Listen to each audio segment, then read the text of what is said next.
ଏବଂ ଅପକମିଂ ହାଇଦର 2 ଆସିବ କି? अच्छी तो आसबार कौन हम से समय ଏବଂ ତୁଳସୀ କର୍ଣ୍ଣାଟରେ ଅଧାୟତ ସାଥୀ ବହୁତ ଜବରଦସ୍ତ ନାଟକ ଥିଲା, ଦର୍ଶକମାନେ ବହୁତ ଭଲ ପାଇବା ଦେଇଥିଲେ ଆପଣଙ୍କୁ। ବର୍ତ୍ତମାନ ତାଠୁ ଲାଗୁଛି ଦର୍ଶକମାନଙ୍କୁ ଯେ ଏ ବର୍ଷ ସୂର୍ଯ୍ୟବଂଶୀର ଟିମ୍ ଟିକେ ବହୁତ ଭଲ ହେଇଯାଇଛି। नाटक आज्ञा गोटे नाटक ही कलाकार को तैयारी करे। नाटक भल लगुच बोली दर्शक मनोरंजन पाँच। यदि नाटक भल न पड़ी था से दर्शक बारी था तेना नाटक भल होली लोक टीम को प्रशंसा करुँच देखुं खुशी होती।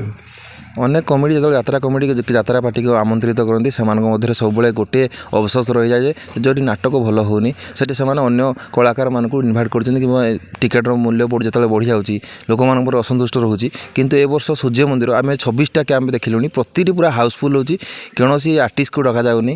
ये गोटे सूर्य मंदिर स्पेशल जो दर्शक मान आकृष्ट कर मालिक निर्देश तेणु मालिक निर्देश को सम्मान देवा आमर दायित्व एवं से ही धारा ही सूर्य मंदिर चली।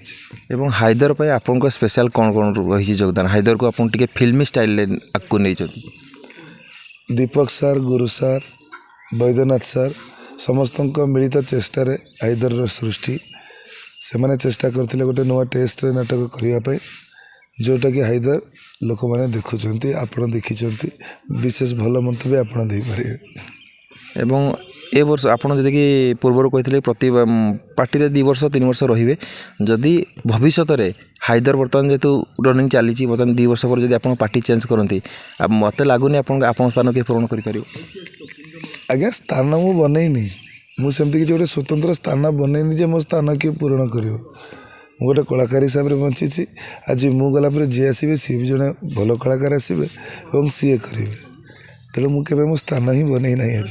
अपकमिंग हाइदर 2 आसो कि अच्छी तो आसबार कौन हम से समय कह काली जब मुझे बंची नी यही वर्ष जो जो कैंप पड़ो यात्रा सूर्य मंदिर में आज्ञा जो दर्शक मैंने कैंप को देखा आसवे कौन वार्ता रही पीयूष भाई तरफ स्पेशली आसतु सूर्य मंदिर प्रत्येक नाटक देखु आमर प्रत्येक कलाकार निखुण अभिनय आपको निहाती भल लगे। आप सका अंततः पक्षे कहवाई बाध्य हे जे नहीं जो टिकेट पैसा कर पैसा अजथा खर्च है।